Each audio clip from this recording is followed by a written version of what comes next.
ሰላም ጤና ይስጥልን ክቡራትና ክቡራን ተመልካቾቻችን ከናሁ ቴሌቪዥን ዘወትር በዚህ ሰዓት ወደ እናንተ የሚደርሰው የዛሬ ዕለት ማክሰኞ ሰኔ 30 2018 ዓ.ም የተለያዩ የሀገር ቤትና የባህር ማዶ ስፖርታዊ መረጃዎች ከአሁን ሰዓት ጀምሮ ወደ እናንተ ይደርሳሉ።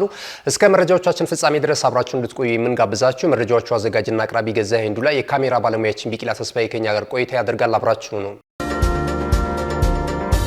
ወደ ቀዳሚው የሀገር ቤት ስፖርታዊ መረጃችን ስናልፍ የ2018 ዓ.ም የኢትዮጵያ ዋንጫን የፍጻሜ ጨዋታ የተመለከተ መረጃ የኢትዮጵያ እግር ኳስ ፌዴሬሽን ይፋ አድርጓል። ከነገ በስቲያ ዕለተ ሐሙስ በወልዋሎ ዓዲግራት ዩኒቨርሲቲና በሲዳማ ቡና እግር ኳስ ክለብ መካከል የ2018 ዓ.ም የኢትዮጵያ ዋንጫ የፍጻሜ ጨዋታ እንደሚከናወን ይፋ አድርጓል። ከዚህ ቀደም እንግዲህ ዛሬ ይከናወናል ተብሎ ነበረ ይህ የፍጻሜ ጨዋታ የኢትዮጵያ እግር ኳስ ፌዴሬሽን ፕሮግራም ይዞለት የነበረው። ነገር ግን ደግሞ የሲዳማ ቡና እግር ኳስ ክለብ እንደሚታወቀው በሳምንቱ መጨረሻ ቀናት የሊጉንም የውድድር ዓመቱንም የመጨረሻ ጨዋታ በቅርብ ቀናት ማከናወኑን ተከትሎ የሶስት ቀናት ረፍት ያገኙ ዘንድ እንግዲህ ቀኑ እንደተራዘመ ነው የኢትዮጵያ እግር ኳስ ፌዴሬሽን ያደረሰን መረጃ የሚያመለክተው ማለት ነው። በዚህም መሰረት ዕለተ ሐሙስ እንግዲህ በታላቅ ስነ ስርዓት ወልዋሎ ዓዲግራት ዩኒቨርሲቲ ከሲዳማ ቡና ጋር የሚያደርጉት የኢትዮጵያ ዋንጫ 2018 ዓ.ም የፍጻሜ ጨዋታ በአበበ ቢቂላ ስቴዲየም እንደሚከናወን ተነግሯል ማለት ነውና እንግዲህ በተለይ ሲዳማ ቡና እግር ኳስ ክለብ የኢትዮጵያ ፕሪሚየር ሊግን በዘንድሮ ዓመት ለመጀመሪያ ጊዜ በታሪኩ ይህንን የዋንጫ ክብር ማሳካቱን ተከትሎ አሰልጣኝ ያሬድ ገመቹ ለሁለትዮሽ የዋንጫ ክብር የሚያደርጉት ፍልሚያ ነው። በጣም ተጠባቂ ጨዋታ ነው ተብሎ ነው የሚገመተው። አምናም እንደምናስታውሰው ሲዳማ ቡና እግር ኳስ ክለቦች እንግዲህ ሜዳ ላይ የነበረውን አጠቃላይ ውጤት በማሸነፍ በተለይ ከወላይታ ዲቻ ጋር የነበራቸውን የፍጻሜ ጨዋታ 2-1 በሆነ ውጤት በማሸነፍ የመድረኩን የዋንጫ ክብር ማሳካት ቢችሉም ነገር ግን ከተጫዋቾች ተገቢነት ጋር በተያያዘ ሲዳማ የወላይታ ዲቻ እግር ኳስ ክለብ እንግዲህ ክስ ማስመዝገቡን ተከትሎ የኢትዮጵያ እግር ኳስ ፌዴሬሽን ባደረገው ማጣራት የሲዳማ ቡና እግር ኳስ ክለብ የዋንጫ ክብሩን ለወላይታ ዲቻ እግር ኳስ ክለብ አሳልፎ እንዲሰጥ እንደዚሁ ማስገደዱ የሚታወስ ነውና በተከታታይ ዓመት ግን እንግዲህ በዘንድሮ ዓመት በተሳካ በጥሩ ጥንካሬ መጥተው ይበልጡኑ ከፕሪሚየር ሊግ የዋንጫ ክብር ጋር የሁለትዮሽ የዋንጫ ክብር ለመሆን እንግዲህ የተቃረቡበትን ሂደት እየተመለከትን እንገኛለን። ተጋጣሚያቸው ወልዋሎ ዓዲግራት ዩኒቨርሲቲ ነው። በኢትዮጵያ ቡና በኢትዮጵያ ፕሪሚየር ሊግ አጠቃላይ የውድድር ዓመቱ ላይ የተሳካ ጊዜ ማድረግ አልቻሉም። በእርግጥ እንደምንም ብለው መጨረሻ በተደረጉ ጨዋታዎች ከፕሪሚየር ሊጉ አለመውረዳቸውን አረጋግጧልና እንግዲህ በቀጣይ ዓመት የተሻለ ነገር ይዞ ለመምጣት ይህንን የኢትዮጵያ ዋንጫ ለማሸነፍ ከፍተኛ ጥረት ያደርጋሉ ተብሎ ነው የሚጠበቀው። እንደሚታወቀው እንግዲህ በአህጉር አቀፍ የውድድር መድረክ ላይ የዚህ የካፍ ኮንፌዴሬሽን ካፕን የውድድር መድረክ የሚሳተፉት የኢትዮጵያ ዋንጫ አሸናፊው ክለብ እንደሆነ ይታወቃልና ይህንን በአቋራጭ አህጉር አቀፍ የውድድር መድረክ ለማግኘት ወልዋሎ ዓዲግራት ዩኒቨርሲቲም ከባድ ፍልሚያ ያደርጋል ተብሎ ነው የሚጠበቀው ማለት ነው። ካልሆነ ግን እንግዲህ ሲዳማ ቡና እግር ኳስ ክለብ የሁለትዮሹን የዋንጫ ክብር እንደሚያሳካ እየተጠበቀ ነው የሚገኘው ማለት ነው። ይህ ጨዋታ የመረጃችን ማሳረጊያ የሚሆነው ከነገ በስቲያ ሐሙስ እንደሚደረግ የኢትዮጵያ እግር ኳስ ፌዴሬሽን ይፋ አድርጓል ማለት ነው። ክቡራትና ክቡራን ተመልካቾቻችን የሀገር ቤት ስፖርታዊ መረጃችን ይህንን ይመስላል። ስንመለስ በቀጥታ ወደ ባህር ማዶ ስፖርታዊ ጉዳዮቻችን ነው የምናቀናው። ቆይታችሁን ከኛ ጋር እያደረጋችሁ ስላላችሁ እጅግ በጣም እናመሰግናለን። መልእክቶች ይኖሩናል፣ እነሱን ተከታትለን እንመለስ። እነሆ የምስራች የ10 አየር መንገድ የበረራ ትኬት ለውድ ደንበኞቹ በተቀላጠፈና አስተማማኝ በሆነ መንገድ እያቀረበ ያለው። በዚህም በደንበኞቹ የተመሰገነው ጉዞጎ አሁን ደግሞ ተደራሽነቱን በማስፋት ተጨማሪ ባንኮችን በማካተት ለውድ ደንበኞቹ የበለጠ አስተማማኝ ለመሆን ችሏል። የጉዞጎን አፕሊኬሽን ከአፕ ስቶር ወይም ከፕላይ ስቶር በማውረድ የመነሻና የመድረሻ ከተማዎትን መርጠው ዋጋ አወዳድረው የሀገር ውስጥም ሆነ ዓለም አቀፍ በረራ ማድረግ ካሰቡ የበረራ ትኬቶን ክፍያ በአቅራቢያው በሚገኙ ባንኮች አንድም በአካል በመሄድ ወይም በኦንላይን የክፍያ አማራጮች ክፍያዎትን በመፈጸም የበረራ ትኬቶን በእጅ ያስገቡ። ከዚህም በተጨማሪ እንደ ሁሉ ጊዜው ወደ ጉዞጎ የጥሪ ማዕከላችን 7473 በመደወል ከሙሉ የበረራ መረጃ ጋር የ24 ሰዓት የትኬት አገልግሎት ማግኘት እንደሚችሉ ስናበስሮ በታላቅ ደስታ ነው። ለበረራዎ ጉዞጎ።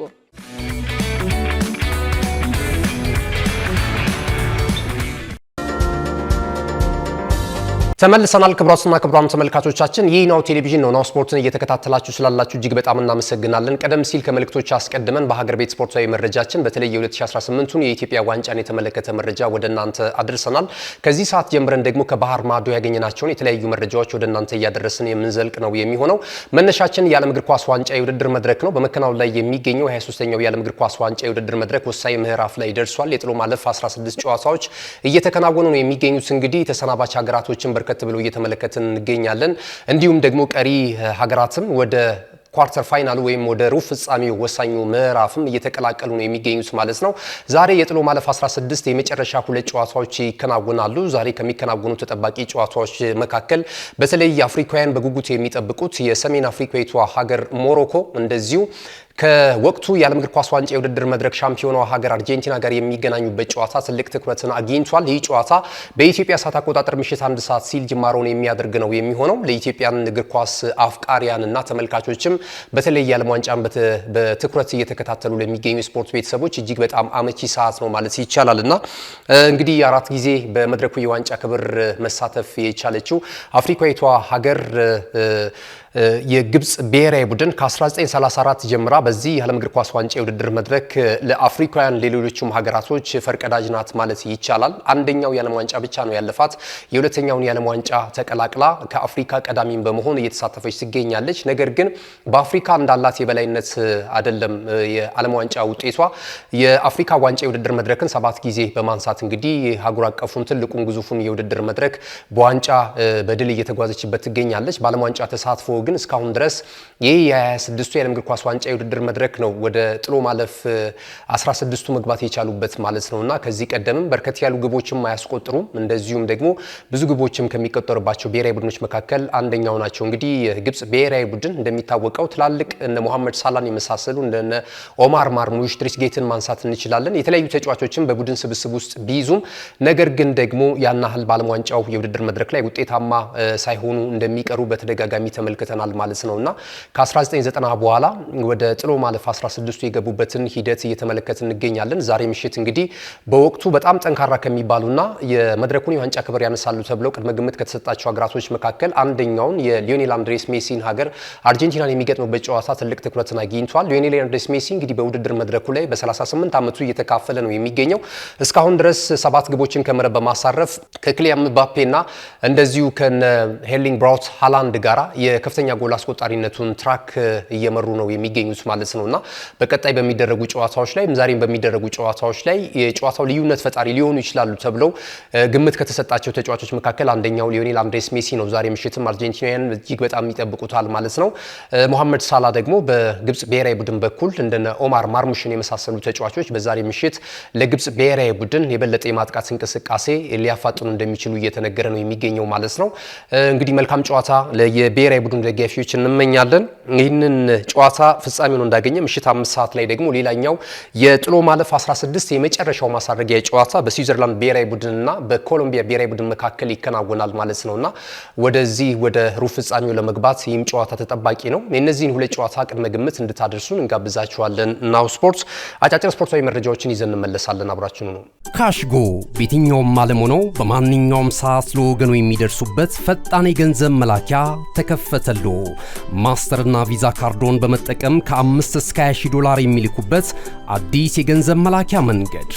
ካሽጎን ለየት የሚያደርገው የትኛውም የገንዘብ ዝውውር በፍጥነት አገልግሎት ከመስጠቱም ባሻገር ለማንኛውም አገልግሎት ምንም አይነት ክፍያ አለመጠየቁ ነው። በሀገራችን ታሪክ ገንዘብን ከውጪ ወደ ሀገር ቤት በማስተላለፍ በመተግበሪያ መልክ አገልግሎት መስጠት የጀመረው የመጀመሪያው ሀገር በቀል የገንዘብ መላኪያ ዘዴ ካሽጎ ከ4500 በላይ ባሉ የባንክ ቅርንጫፎች አገልግሎት እየሰጠ ይገኛል። ገንዘቦን በሰኮንዶች ልዩነት ውስጥ ይፈልጉ በአካውንቶ ወይንም በእጆ ቆጥረው የሚወስዱበት ልዩ ዘዴ። በቅርቡ ሁሉንም ኢትዮጵያዊ ባለቤት ለማድረግ ጉዞ የጀመረው ካሽጎ ዛሬውኑ መተግበሪያውን በስልኮ ላይ በመጫን የአገልግሎቱ ተጠቃሚ ሆኑ። ፍጥነት መለያችን፣ ኢትዮጵያን መክፈቻችን፣ ካሽጎ ነው መላኪያችን። ካሽጎ የአዲሱ ትውልድ ብራንድ። ተመልሰናል። ክቡራትና ክቡራን ተመልካቾቻችን የመረጃችን የመጨረሻው ምዕራፍ ላይ ነው የምንገኘው። አጫጭር ስፖርታዊ መረጃዎችን ወደ እናንተ እናደርስ። በተለይ ደግሞ ዝውውርን መሰረት ያደረጉ መረጃዎች ናቸው ወደ እናንተ የምናደርሰው። ብራድሊ ባርኮላን እንግዲህ የተለያዩ ክለቦች ለማስፈረም ከፍተኛ ጥረት በማድረግ ላይ ነው የሚገኙት። የመርሲሳይዱ ክለብ ሊቨርፑል አሁን ጫን እያለ ስለመምጣቱ እየተነገረ ይገኛል። በእርግጥ አርሰናልም ጎን ለጎን ይህን ተጫዋች ፈላጊው እንደሆነ ይታወቃል። አንዳይ ቤርታ የዚህን ተጫዋች ፊርማም ለማግኘት ጥረት በማድረግ ላይ ይገኛሉ። ከአርሰናል ጋር እንግዲህ በርከት ያሉ ተጫዋቾች ናቸው በእርግጥ በሻምፒዮና ማግስት የሚደረጉ የዝውውር ሂደቶች ከሻምፒዮናው ክለብ በጣም ይጠበቃል አዳዲስ ተጫዋቾች እንደሚመጡ በቀጣይ ምክንያቱም የአርሰናል ደጋፊዎችም ከ22 ዓመታት በኋላ አሁን የፕሪሚየር ሊጉን የዋንጫ ክብር ማሳካት ችለዋልና ደጋፊዎችም አሁን ከዚህ በኋላ የሊጉን የዋንጫ ክብር ብቻ አይደለም እሱንም ደጋግሞ እንዲያነሳላቸው ክለባቸው ይፈልጋሉ ከዛም ባለፈ ደግሞ በአውሮፓ ቻምፒየንስ ሊግ የውድድር መድረክ በአርሰናል የምስረታ ታሪክ እስካሁን ድረስ 100 ዓመታትን የተሻገረ ታሪክ ቢኖረውም ነገር ግን ደግሞ የዚህን የአውሮፓ ቻምፒየንስ ሊግ የውድድር መድረክ የዋንጫ ክብርን አለማሳካቱ እንደ ጎዶሎነት የሚታይበት ነው ሁልጊዜም ማለት ነው ደጋፊዎችም በአካባቢያችን እንግዲህ ንጽጽርን ሲያነሱ ወይም ደግሞ የተረባዘል አንዳንድ ትችቶችን ሲሰናዘሩ